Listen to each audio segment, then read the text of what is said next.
Hello friends, welcome to ज्ञान अभियान। आज के इस क्लास में हम आपके लिए लेकर आए हैं बीएड का एक नया सूक्ष्म प्लान, ये जो माइक्रो टीचिंग के प्लान होते हैं। और आज का जो हमारा प्लान है वो है मौन एवं अशाब्दिक।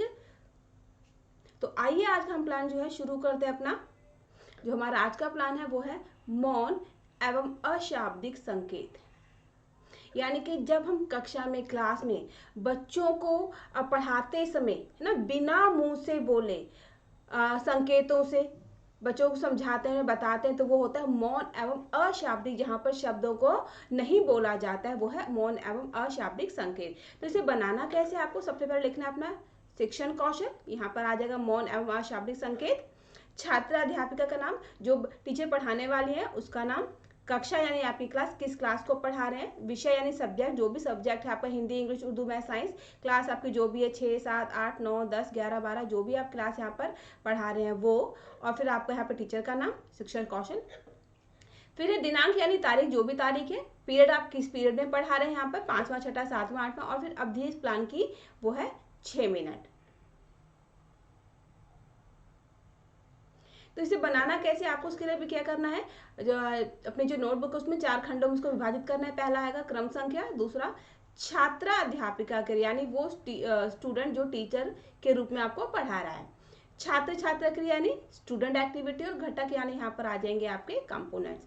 अब इसे देखिए, समझना इसे ध्यान से कि आओ बच्चों, ये किसने कहा, टीचर ने।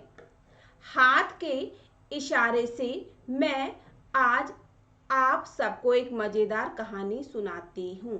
टीचर ने क्या, बच्चों को बुलाया कि भाई आओ, है ना। उसने बच्चों को क्या बोला है, बच्चों मैं तुम्हें एक कहानी सुनाती हूँ। तो उसने इशारे से बुलाया ही, बोला नहीं आओ, लेकिन उसने क्या करा, सिर्फ बोला आओ बच्चों, मतलब आओ मतलब अपने पास उनको बुला, हाथ के इशारे से उनको कहा कि तुम सारे मेरे पास आ जाओ, मैं तुम सबको एक मजेदार कहानी सुना रही हूँ। सभी बच्चे आगे आकर शांत बैठ जाते हैं। क्यों? क्योंकि टीचर मजेदार कहानी सुनाने वाली है, तो बच्चे जो आगे आके बैठते हैं। अब यहाँ पे क्या कि हाथ के इशारे से उनको, बच्चों को उसने अपने पास बुलाया, तो यहाँ पर ये हाथ के संकेत। अब टीचर ने अपनी कहानी शुरू करी है कैसे, मुस्कुराकर, मुस्कुराते कहानी को शुरू कर दिया उसने। तो ये क्या, चेहरे के संकेत है। इशारे से बुलाया आओ और फिर मुस्कुराते हुए हल्के से मुस्कुरा कर कहानी को शुरू किया, ये हो गए चेहरे के संकेत। अब यहाँ से जो हमारी कहानी शुरू होती है, मोहन एक 7 साल का, यानी इसने इशारा किया, 7 साल का लड़का हाथ से 7 उंगली दिखाते हुए, वो क्या बोला, मोहन एक 7 साल का छोटा बच्चा और 7 उसने उंगली का इशारा किया, ये क्या, हाथ के संकेत हैं। वह रोज स्कूल जाते समय 2 रोटी 2 उंगली का इशारा करके अपने साथ ले जाता। जो मोहन था छोटा 7 साल का बच्चा था, और जब वो स्कूल जाया करता था, अब यहाँ पे स्कूल जाने के लिए क्या, हमने ऐसे इशारा किया उंगली से कि ऐसे करके स्कूल जाते, कि बच्चा जो स्कूल जा रहा है और जाते समय 2 रोटी, अब ये उंगली का फिर से इशारा किया कि 2 रोटी अपने साथ वो लेकर जाया करता था। रास्ते में क्या, एक, फिर से उंगली का इशारा किया, यह है हाथ के संकेत। यहाँ पे टीचर क्या है, बच्चों को अलग से नहीं बता रही, उसने बोल रही कि 1 रोटी लेकर गया, लेकिन उंगली का इशारा किया, है ना। और गाय को खिला देता था। अब यहाँ पे खाने का इशारा किया, हमसे मुंह में डालते, हमने जो रोटी थी गाय को, गाय कैसे करके मुंह में डालना पड़ेगा, तो गाय के जो मुंह में गाय खा, उसको इशारे से बताया कि गाय से करके मुंह में उसको खा रही है, खाने का इशारा करते हुए। यहाँ पे क्या देखना हमें कि हम हाथ के इशारे संकेत कर रहे हैं, मुंह से संकेत कर रहे हैं। सभी छात्र अध्यापिका के हाथ की तरफ देखते हुए अपना हाथ भी हिलाते हैं। जब टीचर क्लास में बता रही कि भाई गाय जो खाती जैसे, तो सारे बच्चे भी जो क्लास में बैठे हैं वो भी जैसे से टीचर अपना अपना हाथ पर हिलाते, वैसे से बच्चे भी अपने अपने हाथ हिलाते हैं। और बच्चों ने भी खाने का इशारा करते अपने अपने हाथों को अपने मुंह की तरफ लेकर चले गए। वह कभी भी गाय को रोटी खिलाना नहीं भूलता, चाहे उस स्कूल में जाने में देर और डांट भी पड़ जाए। अब बच्चे की क्या होती कि बच्चा जब भी स्कूल जाया करता था तो 2 रोटी एक गाय को रोज खिलाया करता था। अब उसे गाय को खिलाने में अगर देर भी हो जाती थी, और देर होने के कारण अगर उसे स्कूल में डांट पड़ती थी, तो भी वो गाय को रोटी खिलाना कभी भी नहीं भूलता था। और बच्चे इस कहानी को बड़े ही ध्यान से सुन रहे हैं। गाय भी स्नेह भरी आंखों से मोहन का इंतजार करती थी। अब हमें लगता नहीं कि अभी कोई आने वाला हमारे कुछ लायक, तो हम भी तैयार करते, वैसे गाय बड़ा उसको इंतजार करती थी। दोनों अच्छे दोस्त बन गए, कौन, एक गाय और एक मोहन दोनों अच्छे दोस्त बन गए थे। यहाँ पे उसने क्या हाथ का इशारा दिया कि एक हाथ से दूसरा तो कस के दबाते हुए कहा कि दोनों बहुत अच्छे एकदम पक्के दोस्त बन गए थे। एक दिन अचानक मोहन कुछ सामान लेकर घर वापस आ रहा था। सामान उसने लिए वैसे कर घर आ रहा था तो क्या हुआ कि कुछ शरारती लड़कों ने उसे घेरा और उसका सामान छीनने लगे। लड़कों ने क्या किया, उसे घेर लिया तो उसके पास छीनने लगे जबरदस्ती, क्योंकि बच्चा छोटा था तो सारा सामान उसको छीनने लगे। तभी गाय ने मोती को संकट में देखा। गाय ने क्या देखा, अरे मेरा दोस्त संकट में लोग से परेशान कर रहे हैं। गाय ने देखा और उनकी तरफ तेजी से दौड़ पड़ी और गाय जल्द एकदम दौड़ते दौड़ते मोहन के पास चली गई, क्योंकि उसका जो दोस्त था मोहन वो संकट में था, मुसीबत में था, दूसरे लोग उसको घेर के परेशान कर रहे थे। अब यहाँ पे फिर से आप 2 उंगलियों की सहायता से दौड़ने का इशारा आभास कराते हुए गाय ने क्या किया, जैसे गाय ने देखा कि मोहन जो मुसीबत में फंसा वो लोग उसको घेर रहे हैं तो गाय जल्द तेज तेज तेज दौड़ते वहां पर चली गई। गाय को अपनी ओर आता देख लड़के 9 2 11 हो गए, यानी जो लड़के थे वो भाग गए। जैसे ही देखे गाय हमारी तरफ आ रही है वो लड़के जल्दी से भागे, झट से भाग गए। अब क्या हुआ होगा बताओ। अब टीचर ने पूछा, बताइए जब गाय आने लगे लड़के भागे तो फिर क्या हुआ होगा, है ना। बच्चों से पूछा क्या हुआ होगा और फिर पूछा तो बच्चों तो 1 सेकंड के रुकिए ताकि बच्चों को बोलने का मौका मिले। तो यहाँ पर एक है मौन संकेत है। जब कुछ पूछते बताओ क्या हुआ होगा सोचो, तो जो बच्चों को सोचकर बोलने के जो समय दिया जाता है वहां पे तो टीचर को मौन रहेगी, चुप रहेंगे, तभी तो बच्चे सोच के बोलेंगे। तो ये हो जाएगा आपका मौन संकेत। सिर हिलाते हुए कुछ पल रुकने के बाद हाँ मोहन ने ऊपर देखकर भगवान को धन्यवाद कहते हुए गाय को गले लगा लिया। मोहन ने क्या किया, जो मोहन था छोटा बच्चा था उसने से भगवान के आसमान ऊपर देखा, क्योंकि हम मानते हैं जो ईश्वर है वो ऊपर रहता है तभी तो सबके ऊपर नजर रखता है। तो मोहन ने भी उस ईश्वर की तरफ ऊपर देखा ऐसे गर्दन ऊपर करके और मन ही मन से भगवान को थैंक यू कहा कि ही भगवान जी आपने मुझे आज इस समस्या से बचा लिया, जो बना मुझे साथ छीन लेते मुझे मारते समस्या से बचा लिया। और उसने क्या किया, गाय को जैसे करके गले लगा लेने, गाय के वो बिल्कुल गले से चिपक गया, क्योंकि गाय और मोहन जो बहुत ही अच्छे दोस्त थे। फिर क्या हुआ, बच्चों ने क्या बताया कि मोहन सामान लेकर घर चला गया होगा।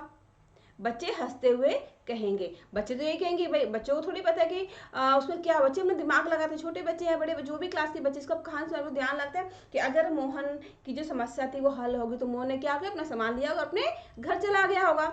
और यहाँ पर क्या ये सिर के संकेत हैं, क्योंकि उसने सिर ऊपर करके भगवान को मन ही मन धन्यवाद दिया। सिर के संकेत हैं ये। फिर क्या हुआ, गाय भी अपने नन्हे यानी छोटे से, मोहन छोटा था तो नन्हे मित्र को सुरक्षित देखकर बहुत प्रसन्न थी। गाय भी बहुत खुश होगी क्योंकि उसका जो दोस्त था मोहन वो अब बिल्कुल जो है सुरक्षित था, उसके ऊपर कोई भी परेशानी नहीं थी। मोहन बार बार गाय को दुलार करते हुए उसके चेहरे पर हाथ फेर रहा था। मोहन जो है, हम जब किसी को प्यार करते हैं तो बार उसको सहलाते, तो मोहन भी गाय को बार बार ऐसे करके सहला रहा था। अब आप सब बताओ इस कहानी से क्या सीखा। कुछ देर चुप रह के अब टीचर ने कहानी सुना दी। अब उसने बच्चों से पूछा कि भाई बताइए जो आपने कहानी सुनी इस कहानी से क्या सीखा। और ये कहकर टीचर एक पल के रुके ताकि बच्चे उसका जवाब दे सके। तो ये हो जाता है मौन, ताकि बच्चे जवाब दें, है ना। और शरीर के संकेत, यहाँ पे क्या शरीर के संकेत, बच्चों जो ऐसे हाथ से गाय को मोहन ने सहलाया तो बच्चों से पूछा कि बताइए इस कहानी से आपने क्या सीखा। तो ये क्या है, हमारे संकेत है। अब सभी बच्चों ने क्या जवाब दिया, सभी छात्र खुश होकर हमें पशुओं को दुख न देकर अपना मित्र बनाना चाहिए ना। बच्चों ने क्या सीखा इस कहानी से कि हमें पशुओं को जानवरों को अभी भी दुख नहीं देना चाहिए, बल्कि उन्हें अपना प्यारा सा फ्रेंड बना लेना चाहिए, दोस्ती करनी चाहिए, उनका हमेशा ख्याल रखना चाहिए, बच्चों ने बताया। अब इस कहानी से हमें क्या सीख मिलती है कि गहरी मित्रता सदैव सुखदायी होती है। अगर हमारा जो मित्र है ना, अच्छा मित्र है, सच्चा मित्र है और हमारी दोस्ती जो है बहुत ही गहरी, हम एक दूसरे को अच्छे समझते हैं, तो हमें कभी भी भविष्य में दुख नहीं मिलेगा, सदैव हमारे लिए सुखदायी ही होगा। निस्वार्थ भाव से व्यक्ति को मित्रता करनी चाहिए। संकट में मित्र ही काम आता है। निस्वार्थ यानी हमारे मन में लालच नहीं होना चाहिए कि अरे मैं अगर उसको दोस्ती बन कर लेता हूँ तो उससे जरूर मुझे अपना कोई ना कोई काम निकलवाए, तो बहुत पैसों वाला तो क्यों ना से पैसे ले जाए। नहीं, निस्वार्थ भाव, आपका कोई स्वार्थ नहीं होना चाहिए कि मुझे इससे अपना ये वाला काम करवाना है, इससे मुझे पेन लेना है, इससे मुझे पैसे लेने हैं, इससे अपना काम करवा लेना है, इसी दोस्ती की। ऐसा नहीं, दोस्त मतलब वो दोस्त होता है जो आपको सुख में दुख में हमेशा काम दे। और ये सिर्फ आपके दोस्त के लिए नहीं, आपके लिए भी, सबके लिए, हमारे लिए भी, कि हम अगर किसी से दोस्ती करते हैं तो उसे हमेशा निस्वार्थ भाव बिना किसी स्वार्थ के पूरी ईमानदारी के साथ निभाएं, क्योंकि हमेशा मुसीबत में जो हमारे दोस्त हैं, जो मित्र हैं, वही काम में आते हैं। संकट की स्थिति में जो सबसे पहले मदद करता है वो हमारा दोस्त ही होता है। एक साथ सब बोलो हाथ ऊपर करते हुए। अब टीचर ने क्या बच्चों से बोला कि हाथ अपना ऊपर करो और सारे एक साथ बोलो कि भाई जो निस्वार्थ भाव में से दोस्ती करनी चाहिए और संकट में हमेशा मित्र ही काम आता है ना। यहाँ पे हाथ का इशारा क्या है, हाथ के संकेत दिए हैं, तो संकट में मित्र ही काम आता है। बच्चों ने बोला कि संकट के समय जो है मित्र ही काम आता है। सिर हिलाकर हाँ कहते हुए, टीचर ने कहा हाँ कि हमेशा संकट में जो है मित्र ही काम आता है। टीचर ने सिर को हाँ में हिला दिया, तो ये क्या है, सिर के संकेत है। अब हमें बनानी है अपनी निरीक्षण तालिका। कैसे बनाएंगे, हम लिखेंगे पहले क्रमांक यानी सीरियल नंबर, घटक यानी हमारे कंपोनेंट्स, और फिर ये मिनट 1 2 3 4 5 6, क्योंकि जो हमारा प्लान था ये 6 मिनट का था। अब यहाँ पर देखिए, यहाँ पे है पहले मौन। हमने इस कहानी के अंदर कितनी बार मौन लिया था, एक बार यहाँ लिया है हमने, है ना। उसके बाद फिर यहाँ पे हमने मौन लिया है 2, तो हमने 2 बार मौन लिया है। यहाँ टीचर जो क्लास में कहानी सुनाते हैं 2 बार चुप हुए, तो हम क्या करेंगे, यहाँ पर ऐसे ही मौन में 2 बार ऐसे टैली लगा देंगे। अब चेहरे के संकेत हमें ये देखना है कि अब हमें ये भी देखना है कि भाई हमने जो मौन लिया है हमने वो कितनी बार में लिया है, कब कब लिया है मौन। हमने पहले ऊपर दूसरे मिनट में मौन लिया था। अगर हम तीसरे मिनट में 2 बार मौन हमने बेशक ले, लेकिन हम किस मिनट में हमने मौन चुप हुए। अगर हम दूसरे मिनट में चुप हुए हैं तो दूसरे मिनट में, इसके बाद हमने दोबारा जो मौन लिया था वो तो हमारा 5वें मिनट में कहानी सुनाते हैं, 5वें पर गोला लगाएंगे। चेहरे के संकेत हमने किस मिनट में दिए, मान लीजिए चेहरे के संकेत ने पूछा बताओ अब क्या हुआ, तो अगर ये वाली बात हमने 4थे मिनट में की तो हम 4थे पे लगाएंगे टैली। अगर हम 6ठे मिनट में बच्चों से पूछा बताइए चेहरे के संकेत दिए, जिस मिनट में हमने बच्चों को चेहरे के संकेत से अपनी बात को बताना चाहा है बताइए, वो हमें यहाँ पर ऐसे करके टैली लगा दें। सिर के संकेत हमने किस मिनट में सिर का संकेत दिया, हम सिर से इशारा करते हैं भाई हाँ ठीक है बैठो, तो ये जो सिर के संकेत हमने किस किस मिनट में दिए वो हमें यहाँ पर टैली लगानी है। फिर है शरीर के संकेत, हमने अपने शरीर से कितनी बार संकेत किया बच्चों को, वो हमें यहाँ पर टैली लगा देनी है।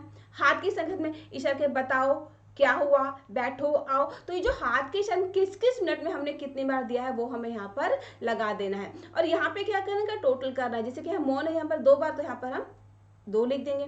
चेहरे के संकेत 4 बार आए तो 4 लिखेंगे। सिर के संकेत 4 बार, 6 बार, 5 बार, जितनी बार आए आपको वहां पर वो यहाँ लिखना है। अब हमारी आती है मूल्यांकन तालिका। पहले है मौन, अब हमने देखना कि मौन हमारा 2 बार, तो हम क्या करेंगे यहाँ पर 2 पर इस तरह से ये गोला एक लगा देंगे। चेहरे के संकेत, चेहरे के संकेत अगर हमारे 4 बार है तो हम यहाँ पे क्या करेंगे, ये चेहरे के संकेत पर गोला लगाएंगे।